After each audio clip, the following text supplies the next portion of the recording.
Welcome back mga brad, magandang araw sa inyo lahat. So ayan, nagbabalik ulit ako sa panibagong motovlog natin today. And then ayan, meron tayong pupuntahan today. So today is 1 month ng ating Clicky. Yan, meron tayong, sa mga hindi nakakahalam mga brad, so ito yung ating bagong Honda Click 125i. So 1 month na siya today. So first, alam na, pag 1 month maghuhulog muna. So yun ang gagawin natin mga brad. Maghuhulog muna tayo today kasi hulugan lang siya. And then second is papaservice natin siya. Ayan, kasi ayan, gusto ko lang makita nyo kasi ayan na yung kanyang tinakbo. So may git 630 na. So dapat 500 yun ang sinet nung kasa. So 500, lumabas na yung change oil niya. So dapat nung pang 500 pina-change oil ko na, pero dahil nga malapit na siyang last week lang yon, malapit na siyang mag 1 month. So hinintay ko na lang para minsanan yung pagpunta ko sa kasa, yung paghuhulog ko, and then yung pa-service ko na rin para siya minsanan. So naka 630 na siya today. So yung guys, ayan. Ayan. Hello. Kumusta? Kumusta mga brad? So, ayan, sa mga hindi nakakakilala sa akin. So, what's up? Ito po si Team Berto. Ayan. So, ayan, nakita nyo na ako. So, nung mga nakaraang mga motovlog natin, so puro tayo kalsada. Ayan, gusto ko naman magpakita kayo para maiba naman. So, ayan, ang panahon ngayon napakaaliwalas. So, ayan, napakaganda dito sa probinsya. Napakaaliwalas ng panahon. So, yung guys, kita-kita tayo sa kasa, syempre. Kita-kita tayo sa daan. And then, syempre, intro muna.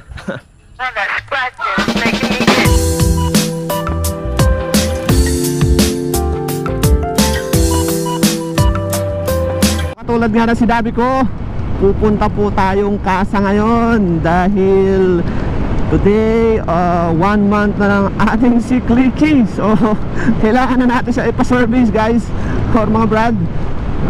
Yan, sinabay ko na yung aking paghuhulog, kaya sinabay ko na rin yung kanyang service or change oil. So ito yung kanyang first change oil. Kaya ayan, samahan nyo ako. So titignan natin kung anong langis yung ikakarga nila. Pero ang pagkakaalam ko is Honda, yung Honda na langis. So yung guys, and then napakaganda rin ng panahon. Ayan, napakaliwanag, wala nang bagyo. Ayan, umalis na si bagyong Ulysses. Yan, pagkatapos niyang manalanta dyan dito sa amin. And then hanggang makarating siya ng Isabel at Cagayan. Ayan, kawawa yung mga kabrad natin dyan. Sa mga kabrad natin dyan, o sa mga makakapanood dito na dyan sa Isabel at saka dyan sa Cagayan. So sana okay lang kayo dyan. And then magdasal lang palagi mga brad. So malalampasan din natin yan. 1 month na siya pero wala pa rin siyang ORCR. Yan, sabi ng kasite 2 to 3 months bago lumabas yung kanyang ORCR. Kaya hindi pa natin siya pwedeng ilayo hanggang dito lang sa amin, dito sa bayan namin. Yun lang muna. Kaya hindi pa tayo makagala, or hindi pa ako makagala ng malayo-layo mga brad. Kasi yun nga, nag-aalangan ako, baka madali tayo. Impound ng di oras sigurado. Oh, parang may lespo ah. Meron ba? Wala. May bumbero dun. Kala ko lespo eh.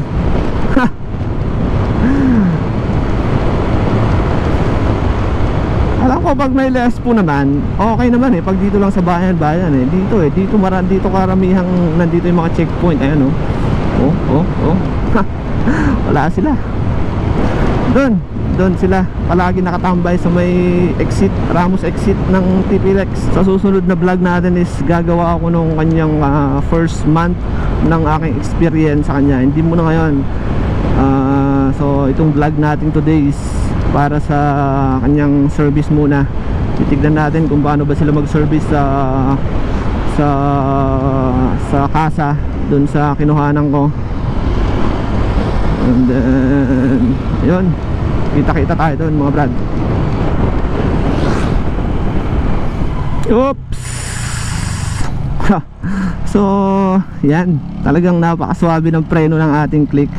Ilang beses na akong hindi pinahiya nitong ating si Clicky na to. Sobra lupit ng preno. Hindi siya talagang para siyang may ABS, di ba? Never ako nasubukan ko na guys nung mga yung Vertex Wave hindi. Yun, nasubukan ko na nung nakaraang araw. Yun, medyo napakarera tayo. And then merong biglang lumiko kasabay namin. Tatlo kami mga motor, dalawang Smash tsaka ako. Tumatakbo siguro kami ng mga 90, mga ganun yung takbo namin. And then bigla ba namang nag-U-turn siya, yung nasa harapan namin or yung merong nakahintong motor na single din, biglang nag-U-turn. So preno kami lahat. Nasa pangalawa ako, may nauuna sa akin na Smash. So siya yung medyo talagang gumewang-gewang yung likod niya. Talagang sagad na sagad yung preno niya. Galit na galit siya Talagang preno kami lahat. So yun, talagang bilib ako sa Click natin. Talagang gumana yung sinasabi niyang combi brake. Halos mapasubsob ako sa harap Never siyang nag-slide mga brad. Talagang todo yung piga ko dun sa preno. Dito sa kaliwa, kaliwa lang ginamit ko. Itong kaliwang preno lang, pero hindi siya nag-slide. So malupit. Napatunayan ko na malupit.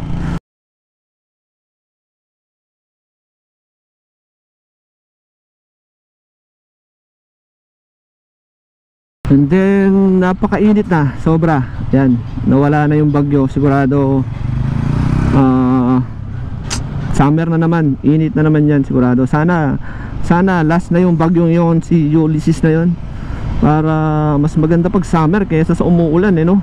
Mas maganda mag-rides pag yung tirik na tirik ang araw, di ba? Kaya sana last na bagyo na siya itong taon na to, para masaya na lahat, para iwas na rin mga sakuna. Ayan, sobrang nagsawa na tayo sa sakuna mga brad. Sana okay na itong taon na to, 2020. Sana wala nang dumating na bagyo, para masaya ang lahat, di ba? So ayan, nag-green na. Overtake na tayo bago maabutan pa.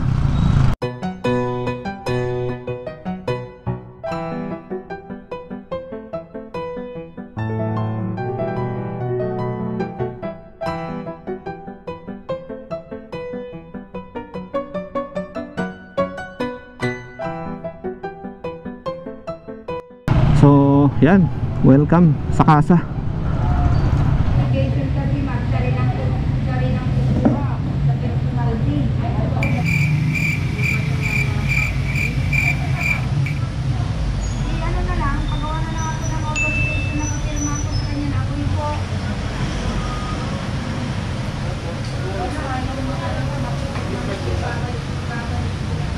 Dahil nga sa mga payalads, mga brad, wala yung mekaniko nila. So ayan, nagbayad lang tayo. Diyan sana siya i-change oil siguro. Pero yun nga, wala yung kanilang mekaniko daw pag ganitong Wednesday. So today Wednesday, kaya pinababalik ako bukas. So yun, mukhang hindi kompleto yung vlog natin today kasi yun talaga ang pakay ko. Pero okay na, nakapaghulog na tayo. So bukas na lang natin babalik tayo bukas, papachange oil natin. Yan, pauwi na tayo mga brad. And then merong uminging bata. Oh yan, Anong pangalan mo? Ha? Okay. Oh, uwi ka na.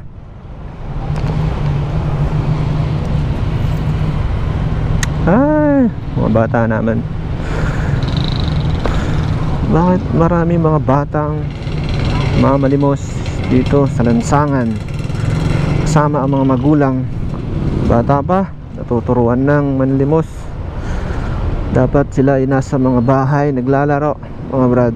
So ayan, always yan. Kada may humihingi, di ba? Maano ba naman yung barya lang na ibigay ninyo, mga brad. Kaya mga brad, sa mga brad natin dyan, pag may humingi sa inyo nakatulad ng ganun, mga bata na mga ewan ko taga saan, ewan ko naman magkuhan kung anong lahi o anong lugar.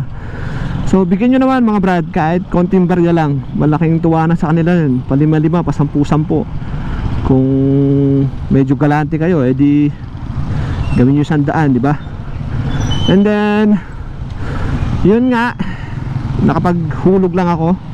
Hindi tayo nakapag-service, hindi tayo nakapag-change oil. So ayan, si Clicky natin hindi siya nakakuan, hindi napalitan na lang eh. So bukas ulit, pinapabalik tayo bukas. So anytime naman eh, okay naman siguro.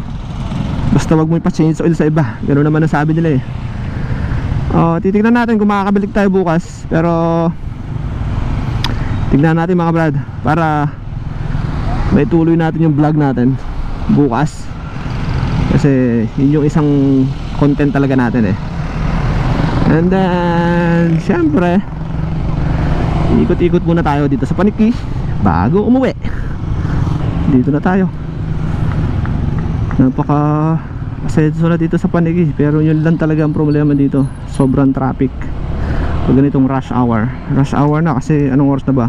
Alas 11 na ng tanghali.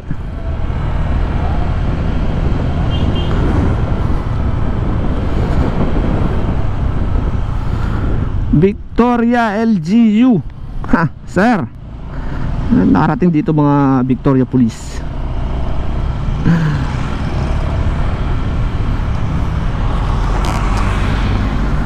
Ayan.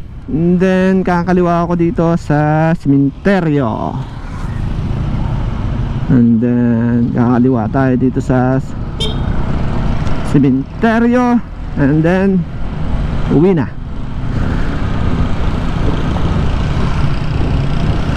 Yung mga brad, medyo hindi natin nakompleto yung ating pakay today. Wala yung kanilang mekaniko. Yan, ulit-ulit ko na naman sinasabi.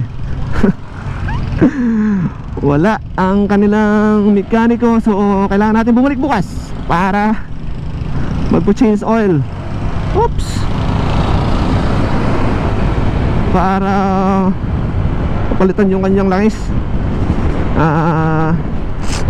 Sinecheck ko naman, medyo okay pa naman, dilaw na dilaw pa naman kasi 638 pa lang naman ang tinakbo eh, di ba? Pero yung kasi ang sinet nung kasa dapat 500 daw.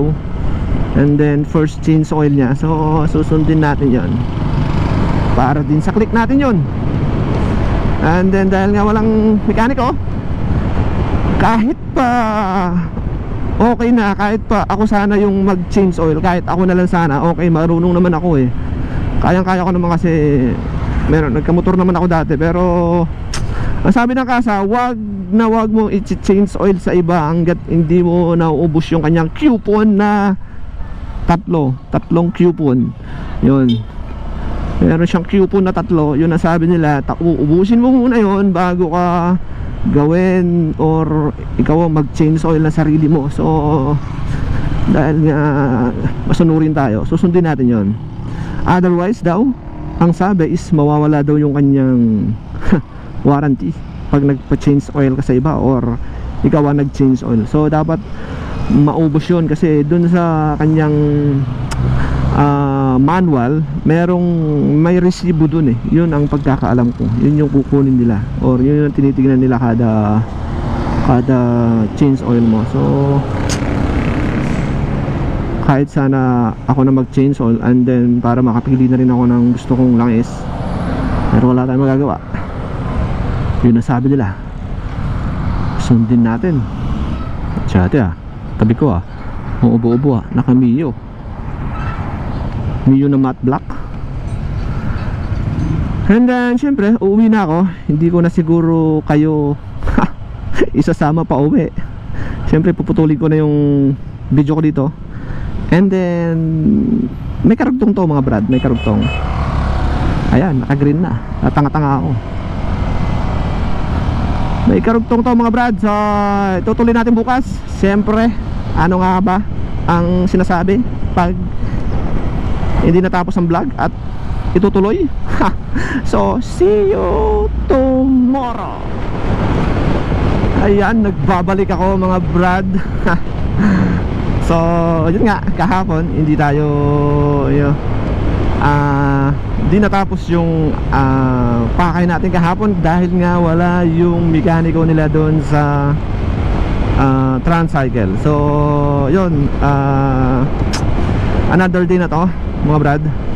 So katulad nga ng sinabi ko, babalik tayo ngayon para i-change oil ang ating si Click, kasi kailangan na siyang i-change oil. Lumabas na yung kanyang oil change sign dun sa kanyang panel. Naka 668 na siya. So lampas na dun sa 500. Yun sana ang kanyang first change oil. So dahil nga wala yung mekaniko kahapon, and then yun, bumalik ako ngayon. Samahan nyo ako, titignan natin kung anong magiging ganap doon mga brad. So tara.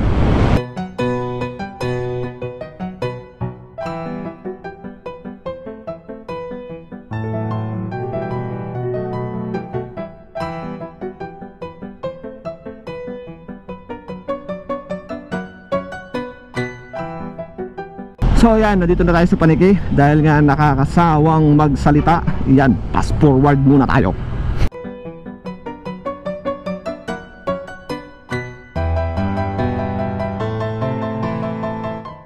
So yung mga brad, nandito na ako sa Transcycle. So ayan, nandito na si kuya na mekaniko. Ano pangalan mo kuya? Jimmy, ayan. So ayan si Jimmy. Diba nga nandito tayo kahapon, so wala yung mekaniko. So ayan, dumating na siya. Ayan, nakalkal na yung motor. So yan, first time niyang ma-change oil. First 500 sabi. Lampas na nga ng 500, 600 plus na eh. Okay lang. Okay lang yung boss. Anong langis yung gagamitin natin sir? Automatic din siya. Honda po. Honda na yung Honda na langis? Oo. Gear oil natin, saka engine oil. So papalitan na rin yung gear oil niya? Opo.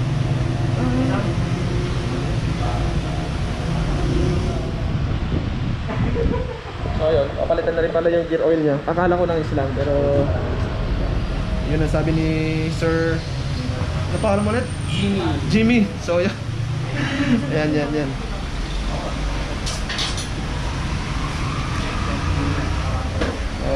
Yung brad, palitan na rin daw yung gear oil. Then siguro bubugahan yung air cleaner. Malinis pa naman sir? Oo sir, pero kailangan. So ayun.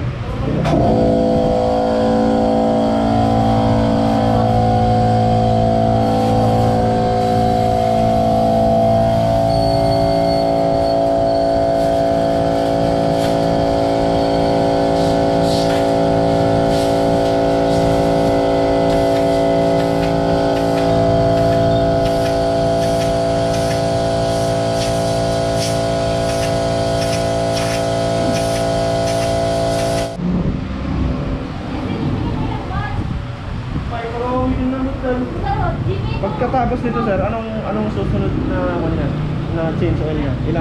Hanggang ilang Bagat tayo ng 1.5 ng isa. So after 1,500 kilometers ulit. Ayan. So yung mga brad, yung sabi ni Sir Jimmy, after 1,500 kilometers daw yung kanyang second change oil.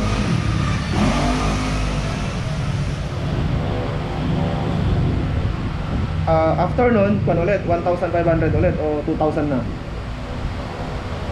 Di ba tatlong service na free?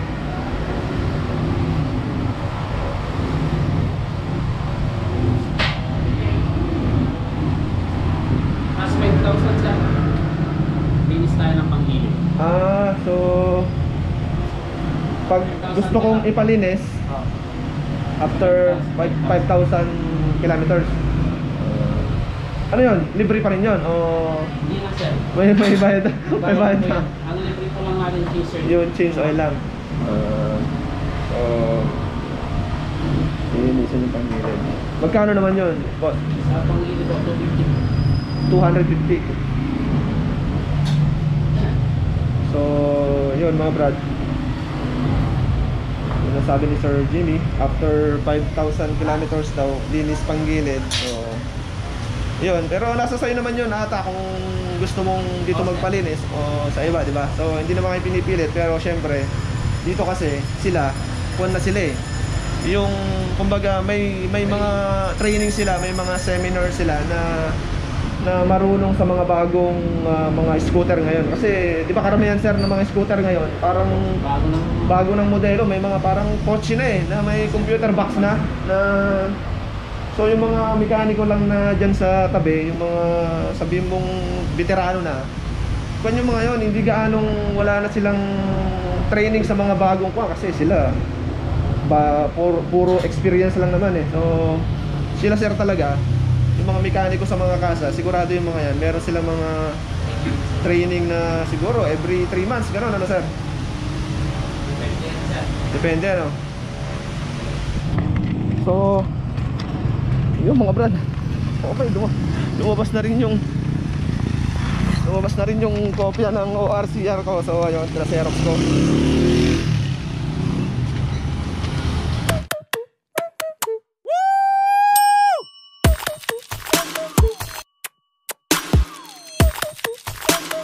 Nope.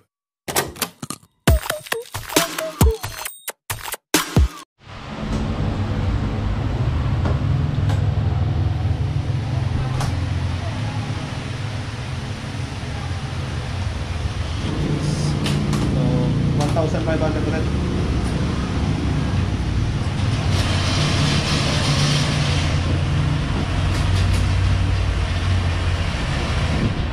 Oh, yun mga brad. Okay na, tapos na. Ayan. Ayos. Medyo okay na naman ang tunog nito, sigurado. Ayan mga brad, napalitan na yung kanyang gear oil at saka yung kanyang langis. So sigurado okay na yung takbo nito ngayon, or mas magaan na yung takbo kumpara sa dati, kasi bago na yung kanyang langis.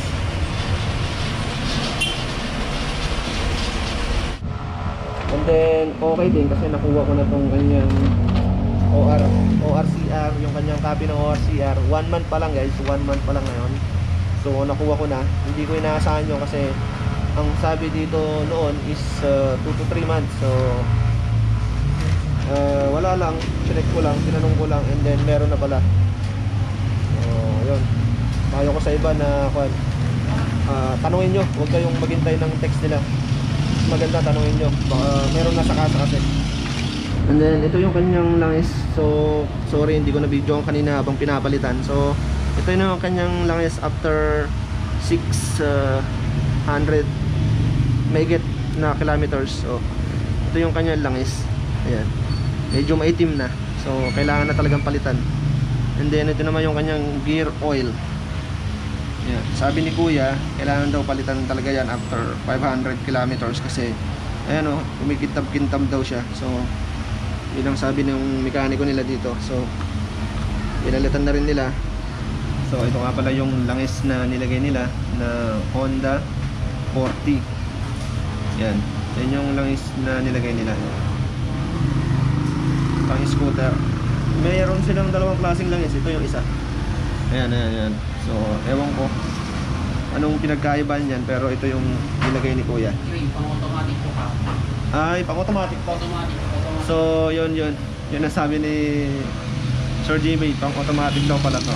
So ito naman pang kwanto, pang manual, pang manual, yung may cambio. So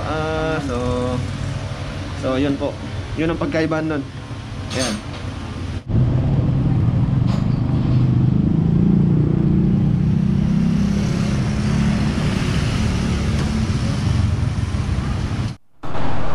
So Boss Jimmy, mag-thank you lang ako. Kamay daw, ay bawal muna pala. Ganito lang muna, ganito muna. So, yun Sir Jimmy. So, thank you sa'yo. So, ayan, nire-recommend ako dito sa Transcycle Paniki branch. So, okay yung mga empleyado nila dito. Lalo yung si Kuya Kwan. Ano pa nun? Yung taga-Pura. Si Jay, yun yung tumulong sa akin na naglabas nun yan last month. So, yun, okay sila. So, ito yung mekaniko nila, si Sir Jimmy. Pura din po. Taga-Pura ka rin? Sige boss, thank you. Kita-kits ulit after 1,500 kilometers. Ayan. Sige boss, thank you. So, yun mga brad. Okay na naman. Ayan, siklikin natin, naayos na. So, napalitan na ng kanyang gear oil at saka ng kanyang langis.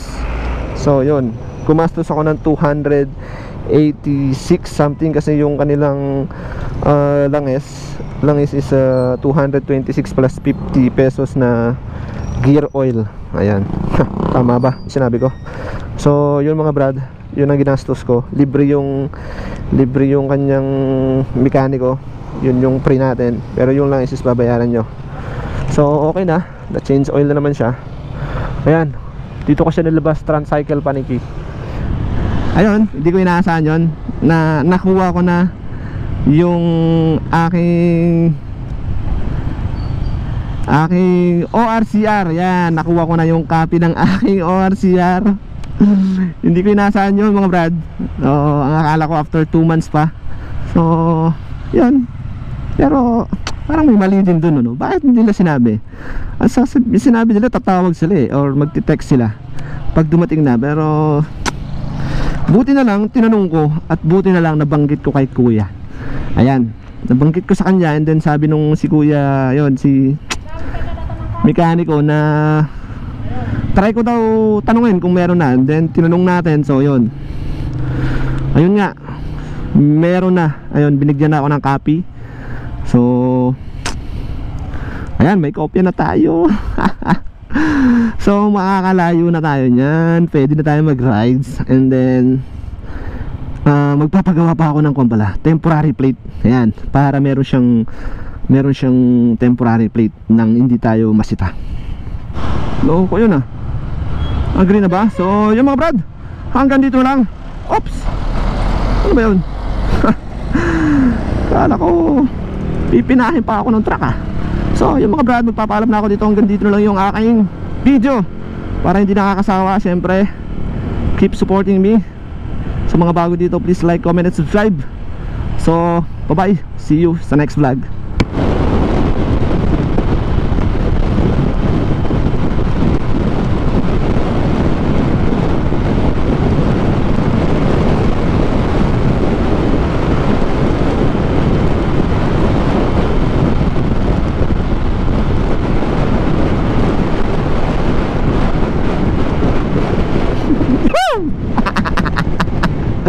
Malupit! So, yun yung ating pansarang video mga brad. So, wala lang, sinigid lang natin.